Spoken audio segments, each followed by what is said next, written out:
পিয়ারা হয়ে গেছে। গাউসুল আজম হযরত বড়পী রহমাতুল্লাহ এত আলা দরজা আল্লাহ হুজুরকে দিয়েছে।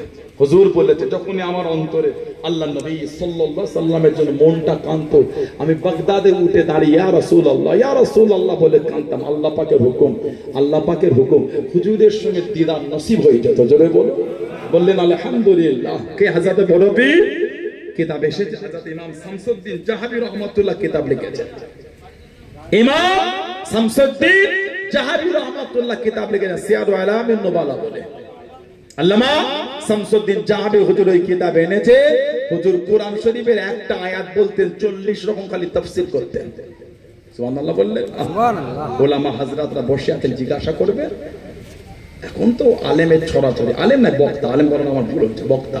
সবাইকে আলেম বলতে হয় না, ইলম অর্জন করলে আলেম হয়, বক্তৃতা দিলে বক্তা হয়ে যায়। এখন সমাজে আলেমের থেকে বক্তা বেশি। কথা বলতে না, আমি নিজেকে বলছি আমি আল্লামা হয়ে গেছি না, নাউজুবিল্লাহ। কেন আমার নামে আপনি আল্লামা লিখলেন? আল্লামা শব্দের মানে জানেন?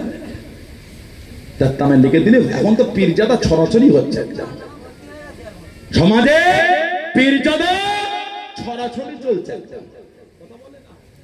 আপনি পীরজাদা বলে হিংসা না? কেউ যদি হাকিকাতে পীরজাদা হয় আলহামদুলিল্লাহ, তাকে অবশ্যই সম্মান করতে হবে। মিথ্যা লাকাবের আশা করছো কেন? মিথ্যা লাকাব দিয়ে ওয়াজ করছো, তুমি নিজেই মৃত্যুদের জীবন সাজিয়েছো। তোমার অধিকার হয় কি করে স্টেজে উঠে ওয়াজ করছো? তুমি ঠিক না ভুল বলছো? তোমার জীবন তুমি মিথ্যাতে সাজিয়ে স্টেজে উঠে ওয়াজ করার অধিকার রাখছো কি করে? নিজেই তো মৃত্যু, অন্যকে সত্য কথা শোনাবে কি করে? ইউটিউবে 3টে ওয়াজ শুনলে দাওয়াত করতে পারে না। তার 3টে ওয়াজ শুনলে হই হই করে ফোনে দাওয়াত। কে ওটা বলছি? দাওয়াত করলে চেনেন না? একজন ওয়াজ শুনতে গেলে তাকে আগে জানতে হয় ইনি কে। সমাজ একটা কোনো প্রোডাক্ট, খাবার, 10 টাকার একটা কিছু খাবার, নুন কিনতে গেলে 10 টাকা নুন কি কম পাই? টাটা আগেরটা অন্যটা দে, টাটা ভালো রে, না না উনি খাই না। 10 টাকার নুন কিনতে গেলে 3বার তর্ক করেছে। আর দিনের বিধান শিখতে গেছে ইউটিউবের ভিডিও থেকে শুনে ফেললেন মানে কথা বলছেন। 10 টাকার নুনের প্যাকেট কিনতে গিয়ে 4বার দোকানদারের সাথে তর্ক করলে জানার কাছ থেকে শরীয়তের এলেম অর্জন করবে, জীবনে যখন থাকে 3টে ইউটিউবের গজল শুনে উনি দেওয়ানা হয়ে দাওয়াত করে বসে গেল। তার ওয়াজ শুনতে গেলে তার আগে জানতে হবে ওনার চরিত্রটা কেমন, ব্যবহার, ভদ্রতা, নম্রতা, নামাজ পড়ে।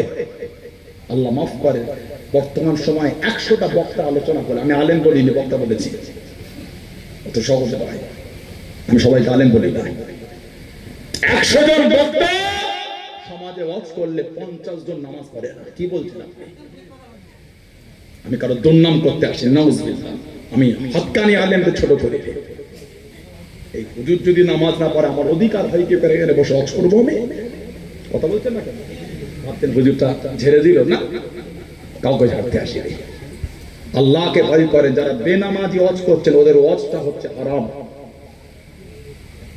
যারা বেনামাজি ওয়াজ করে ওদের ওয়াজ করাটা হলো হারাম। অত সহজ নয়, শরিয়ত অত সোজা মনে করেছে। বসে গেলে হয়ে গেল না, না। আমার দাদাজান হুজুরদের ওয়াজ শোনার লোক এখানে আছে, হাক্কানি আলেম ওলামাদের ওয়াজ শোনার লোক। আজও আমার আব্বা হুজুর, চাচাজান হুজুরদের ওয়াজ শোনেন, মুরব্বীরা বাপেরা নাই। আল্লাহ ওয়ালাদের ওয়াজের মাহফিলে বসলে মনটা নরম হয়ে যায়। সুবহানাল্লাহ বলে। যতই অন্তর শক্ত হোক কিছুক্ষণের জন্য হলো মনটা নরম হয়, দুপুরা চোখের পানি চলে আসে। আহা, আর এখন কিছু ওয়াজ হচ্ছে, এত শ্রোতারা হাসছে, হেসে হাততালির ফুলঝুরি শুরু হয়ে গেছে। আবার নাম বললেন কেন আপনি? আমি ওনাকে বলি কে আপনি জিনিস, কারণ নাম দিতে হয় না। আপনি ওনাকে একা বললে কেন? কত অমন আছে, বসে এদিকে থাকে না, বলতে ওরম কত আছে না। ওয়াজের মাহফিলে যদি হাততালি হয়, এটা ওয়াজের মাহফিল রইল বলে মনে হয় আপনাদের? কথা বলতে না কেন? যেখানে সেখানে বসতে হয় না। ও হাক্কানি আলেম ওলামার ওয়াজ শুনবেন, আমল আছে, ইবাদত আছে, নামাজ পড়ে। হুজুর যদি নামাজ না পড়ে আমার অধিকার হয় কি করে আপনাকে ওয়াজ করে শোনাবো আমি? কথা বলছেন না কেন? আমার জীবন যদি সুন্দর রাসূলের আদর্শে তৈরি না হয়, আমার তো উচিত না আপনাকে হুজুরের আদর্শ বলা। আপনি আমার অবস্থানে ভালো হবেন কি করে? আমার অবস্থা আপনার অন্তরে গিলবে না। আর বর্তমান যদি 100 জন লোক ওয়াজ শোনে, 90টা 85 থেকে 90টা লোক বিনা উজু দর্শনে। আলেমের বক্তাদের শুনেছো, নিজেদেরটাকে শুনবে না। আমি আপনাদের ছোট করতে আসি, আস্তাগফিরুল্লাহ। উজু করে ওয়াজ শুনবেন, উজু করে ওয়াজের মাহফিলে বসলে মনটা নরম হয়, ওয়াজটা অন্তরে গীতে যায়, পরিবর্তন হয়ে যায়। সুবহানাল্লাহ বলে। বিনা উজু দর্শন হয় না। সব জিনিস একটা আদব আছে। আত্মীয়র বাড়ি গেলেন, জামা বিনা ইস্ত্রিতে পরলেন না, পেরেস করে সাজুগুজু করে গেছে। ধনী লোকের বিয়েতে গেলে সুন্দর কোটটাই পরে হাতে একটা দামি ঘড়ি দিয়ে চলে গেলেন, কেন? স্ট্যাটাস মেইনটেইন করছেন। বড় লোকের ঘরে গেলেন, সাজুগুজু না করলে হয়? বুটটা চকচকে করে মুছেছেন, নারকেল তেলতে ঘরে মুছেলেন, চকচক করছেন, কথা বলে। আর ওয়াজের মাহফিলে বসলেন, বিনা উজুতে বসলেন কি করে? আল্লাহ আল্লাহ রাসূলের কথা শুনে উজু করলেন না। বিনা উজুতে বসলে তো ওয়াজের মজা পাবেন, আর বিনা উজুতে ওয়াজ করলে ওয়াজের তাসির হবে না। কারণ আমাদেরও উজু করে ওয়াজ করতে হবে, আপনাদেরও উজু করে ওয়াজ শুনতে হবে। তাহলে ওয়াজ করলে ওয়াজের তাসিরও হবে, ওয়াজ শুনলে ওয়াজটা অন্তরে গীতও যাবে। জোরে বলো, আর জোরে বলা গেল না। এখন উভয়ের দিক থেকে কমি হয়ে গেছে। শুধু আমাদের কমি না, আপনারাও হয়েছে। শুধু আপনাদের না, আমরাও হয়েছে। হুজুর যদি তাহাজ্জুদ না পড়ে, আপনাকে তাহাজ্জুদের কথা বলবো কি করে আমি? তাহাজ্জুদে নামাজ পড়লে আল্লাহ পাকের নৈকট্য পাওয়া যায়। জোরে বলো, যাতে শেষ অংশে তাহাজ্জুদ পড়ে। আহা, আমার হুজুরের জন্য আল্লাহ বলে অমিনাল লাইলি ফাতাহাজ্জাদ বিহি নাফিলাতান লাক। জোরে বলুন না সুবহানাল্লাহ। আল্লাহ পাকের ওলি ও জমাকে পেরানে বিদসির রাসূল আদম হাসাদ বরবি রহমাতুল্লাহ আলাইহি কুরআন শরীফের একটা আয়াত বলে 40 রকম তাফসীর করে দিয়ে হুজুরের মজলিসে বড় বড় উলামারা বসে গেলেন। আল্লাহর ওলি হাসাদ রাসূল আদম বরবি রহমাতুল্লাহ আলাইহি হুজুরের মজলিসে সেই জামানার বড় আলেম আল্লামা জাহাবি হুজুরের মজলিসে বসে গেলেন। হুজুরের জামানায় বড় বড় আলেমরা আল্লামা ইবনে জাওজি হুজুরের কাছে বসে গেলেন। আল্লাহর ওলি রাসূল আদম হাসাদ বরবি রহমাতুল্লাহ আলাইহি কোরআন শরীফের একটা আয়াত বলে 40 রকম তাফসীর করেন। আল্লামা জাওজিকে ওনার বন্ধু জিজ্ঞাসা করলেন, আপনি এত বড় আলেম হয়ে গেলেন, এত বড় মুহাদ্দিস মুফাসসির হয়ে গেলেন, এই তাফসীর গুলো কি আপনি জানেন? এই তাফসীর গুলো কি আপনি জানেন? আল্লামা জাওজি ওনার বন্ধুদের জবাব দিয়ে আমি জাওজি প্রথমের 11টা তাফসীর ছাড়া 29 রকম তাফসীর জীবনও কোনোদিন শুনি নাই। জনে বলুন সুবহান, আর একটু জনে বলুন সুবহান। এই 40-এর মধ্যে 11টা আমি জানি, 29 রকম তাফসীর জীবনও শুনি না। বড় পীরকে আল্লাহ সেই ইলম দিয়েছিলেন। জোরে বলো। হুজুর ওয়াজ করে, একজন শের এসে হুজুরের মজলিসে বসে একটা সূত্র নিয়ে বসেছে। উনি একটা করে শের নাদ বলছেন, উনি একটা করে গিট দিচ্ছে, লাস্টে গুনবেন কটা হয়েছে। কেন? হাতে গুনলে গুলিয়ে যাবে, হাতে গুনলে গুলিয়ে যাবে। একটা করে বলে, একটা করে গিট দেয়। কিতাব এসেছে, বড় পীর শের বলতে বলতে ওয়াজ করতে করতে তার দিকে খেতাব করে বললেন, আনা ওয়াহিল্লু ওয়া আনতা তাকিদ। এই আমি এখানে শেরের গেট গুলো খুলছি, তুমি ওগুলোকে আবার লাগাচ্ছ। মানে উনি ওখানে গিট দিচ্ছে, আল্লাহর হুকুম হুজুর স্টেজে বসে বুঝতে পেরে গেছেন। জোরে বলো, আর একটু জোরে বলা গেল না? আল্লাহর ওলি ওয়াজ করে, লোকের মুখে চর্চা শুনেছেন অনেকে। একজন বড় আরবি গ্রামারের পণ্ডিত, নাহর পণ্ডিত, শুনেছে বড় পীর ওয়াজ করতে গিয়ে আরবি গ্রামার বলে অনেক। যায় আজকে গিয়ে হুজুরের মজলিসে বসে একটুখানি। হুজুরের মজলিসে বসেছেন, সেদিন বড় পীর রহমাতুল্লাহ আলাইহি জিকির সম্পর্কে তালিম দিচ্ছেন, জিকিরের আলোচনা করেন। উনি খালি বসে বসে বলেছেন, জাতা ইয়াউমা মিন্নি, আজকে দিনটা বেকার হয়ে গেল। এত শখ করে এলাম, হুজুর অনেক আরবি গ্রামার বলে, আজকে তো জিকির সম্পর্কে আলোচনা, খালি বলেছেন জাতা ইয়াউমা মিন্নি, দিনটা বেকার। হুজুর স্টেজে উঠে তার দিকে খেতাব করে বলছেন, এই তুফাদ্দিলুন নাহবা আলা মাজালিসুজ যিকর। সুবহানাল্লাহ বললেন, তুফাদ্দিলুন নাহবা আলা মাজালিসুজ যিকর, তুমি নাহর মজলিসটাকে জিকিরের মজলিসের থেকে গুরুত্ব দিচ্ছ। তুফাদ্দিলুন নাহবা আলা মানে উপরে, মাজালিসুজ যিকর তুমি নাহর মজলিস জিকিরে মজলিসের থেকে গুরুত্ব বেশি দাও। এসো, আমি আব্দুল কাদের আমার কাছে বসে তোমাকে নাও শিখিয়ে দিচ্ছে। জোরে বলুন না সুবহানাল্লাহ। এত আলা মাকাম আল্লাহ ওনাকে দিলেন। গাউসুল আজম বড় পীর রহমাতুল্লাহ কাদেরিয়া তরিকায় ডানার মাজারটা জিয়ারত করতে গেছিলেন। 4 ইমামের এক ইমাম তরিকার হযরতে বাহাউদ্দিন রহমাতুল্লাহ বড় পীর সাহেবের কবর জিয়ারত করলেন। কবরটা জিয়ারত করে, আপনার কবর জিয়ারত করেন তো? কি বলে এখন আবার কিছু মোবাইলে ইউটিউবের হুজুর হয়েছে, যুবক যুবক ছেলে 3টে ভিডিও দেখে মোর মাথায় ফতোয়া দিল কবর জিয়ারত বেদাত। ঠিক না ভুল বলছি? আর আমাদের বাড়ি কিছু কিছু ছেলে ওই ভিডিও থেকে হই হই করছে। তাহলে আর মানাটা কি হলো? ইস্তেকামাত কই, দৃঢ়তা খোদা। 20 বছর ওয়াজ শুনছে আর 3 মিনিটের ভিডিও থেকে 20 বছর ওয়াজ বেকার হয়ে গেল।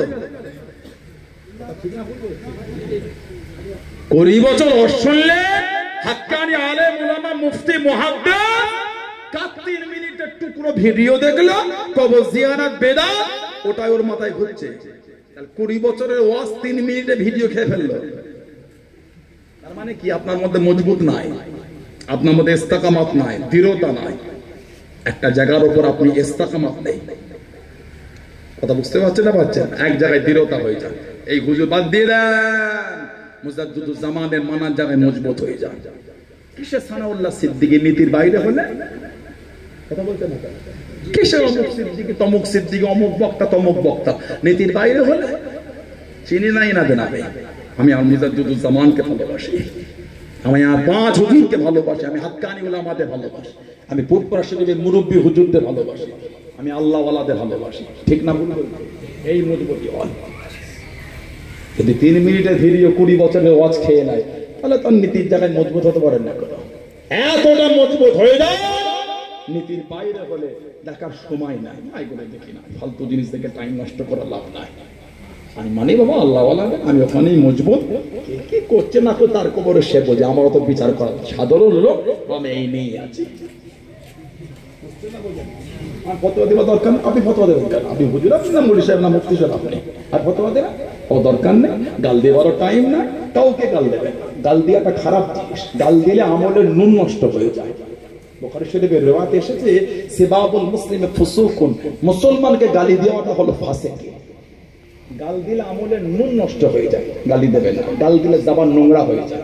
ভালো লোক গাল দেয় না, খারাপ লোক গাল দেয় না। ভালো লোক আপনারা গাল দেবেন কেন? দিয়ে ফেলেছে, তওবা করে ফিরে আসে, এটাই তো মানা। করে ফেলেছি, আল্লাহ মাফ করে, আল্লাহ মে দোয়া, আল্লাহ আমাকে জবানে লাগাম লাগাবা তৌফিক দাও, এই দোয়া চাও। দেখবে আর জবানে গালি আসছে না। সুবহানাল্লাহ বলে আর জোরে বলা গেল না।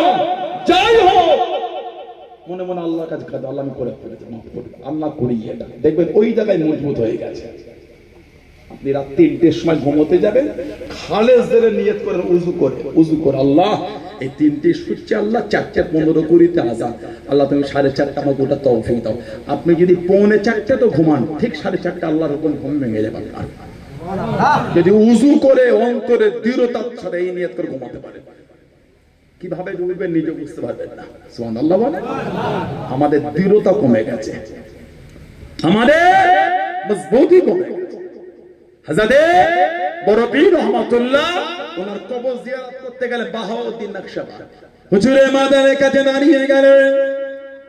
ও জওয়াকে, ও আমার মুরব্বি বাপদানেরা, মায়েরা, বোনেরা, ভগিরা, আল্লাহর নবী হযরতে বাহাউদ্দিন নকশবন্দি রহমাতুল্লাহ আলাইহি কবরটা জিয়ারত করে কবরের পাশে দাঁড়িয়ে চোখ ভরা পানি কেঁদে কেঁদে বলা শুরু করে দেন, আল্লাহ আল্লাহ পাক আপনাকে কি মাকাম খানা দিয়ে দে, আল্লাহ পাক আপনাকে কাদেরিয়া তরিকা নির্মাণ করে দে, আল্লাহ পাক আপনাকে বড় পীর বানিয়ে দে, পীরদের পীর করে দিয়ে দে। মাজারের কাছে দাঁড়িয়ে দাঁড়িয়ে ওর পীরের প্রশংসা করেন, ওর পীরের তারিফ করেন। ও জবাকে কাশফারাতে জানতে পেরে গেলেন আল্লাহর নবী রাসূল হযরতে বড় পীর রহমাতুল্লাহ আলাইহি হুজুরের মাজারের ভিতর থেকে কাশফারাতে রুহানি অবস্থায় হুজুরের কানে আওয়াজ শোনা গেল, ও বাবা বাবাদিন, তুমি আমার তারিফ করো, তুমি আমার প্রশংসা করো, তুমি আমার কথাগুলো বলো। তুমি কি জানো আল্লাহ পাক তোমাকে কি ইজ্জত খানা দিয়েছে বাবা, কি সম্মান খানা দিয়েছে বাবা। হুজুর আমি বাগানদি জানি না, হুজুর আমি বাগানদি বলতে পারবো না। আল্লাহ পাকের হুকুমে কানেতে আওয়াজটা ভেসে ভেসে চলে গেল। ও আল্লাহ পাক তোমাকে ওই মাকাম দিয়েছে বাবা, ওই সম্মানটা দিয়েছে বাবা। দুনিয়া জমিনে যেই দিকে চোখ তুলে দেখবে, যেই দিকে তোমার দৃষ্টিখানা দেবে, আল্লাহ পাকের হুকুমে ওই দিকে আল্লাহ নিকাহ হয়ে যাবে। আর কি জোরে বলা গেল না? যেদিকে তুমি দেখবে ওদিকে অটোমেটিক আল্লাহ নিকাহ হয়ে যাবে। ওনার নাম হলো বাহাউদ্দিন, ওনার লাকাব হয়ে গেল নকশাবান, নকশা করনে ওয়ালা। যেদিকে দেখতেন আল্লাহর হুকুম, আল্লাহ লিখা অটোমেটিক হয়ে যেত। আর একটু জোরে বলা গেল না? নিয়ামত আল্লাহ মিলিয়েছে, মাকাম আল্লাহ দিয়ে দিন। আল্লাহ বলেন আমার আপনার পীর জামানার মুজদ্দিদ হযরত আব্দুল্লাহিল মারুফ মুহাম্মদ আবু বকর সিদ্দিক আমার দাদা পীর সাহেব রাহমাতুল্লাহ। বলুন না সুবহানাল্লাহ। আল্লাহ পাক জানাকে জামানার মুজদ্দিদ করেছেন। আল্লাহ পাক জানার এত ইজ্জত দিয়েছেন। আল্লাহর নবী সাল্লাল্লাহু আলাইহি ওয়াসাল্লাম স্বপ্নে বলছেন আবু বকর তোমার নাম আমি নবী দিয়ে দিলাম আব্দুল্লাহ। বুখারী শরীফের রিওয়ায়াত এসেছে মান রাআনি ফিল মানাম রাআল হক, যে আমাকে স্বপ্ন দেখলো সত্যি দেখলো আমাকেই দেখলো। জোরে বলো। হুজুর বলে তোমার নাম দিলাম আমি নবী আব্দুল্লাহ। আল্লাহর নবী উনার মুজাদ্দিদুল জামানের নাম দিয়েছেন আব্দুল্লাহ স্বপ্নের মধ্যে। জোরে বলো। এটা কোন জেলা? এটা এই জেলার লোক ফুরফুরায় যায় না? তাহলে বেশি বলো না, আমার সাথে দ্বিমত আমাকে নিয়ে বলে দরবারে পাকানো হচ্ছে কেন? ফুরফুরা শরীর রাজনীতি দরবার নাই, মনে রাখবেন। আবার বলছি, আমি আগেও বলেছি আবার বলে দিচ্ছি, যিনি করছে ওটা ওই ওই পীর জালালের ব্যক্তিগত। আমি কার বিরোধী করবো না, আমার উচিত না। কেন করবো? আমি তার ব্যক্তিগত স্বাধীনতা আমি হস্তক্ষেপ করবো কেন?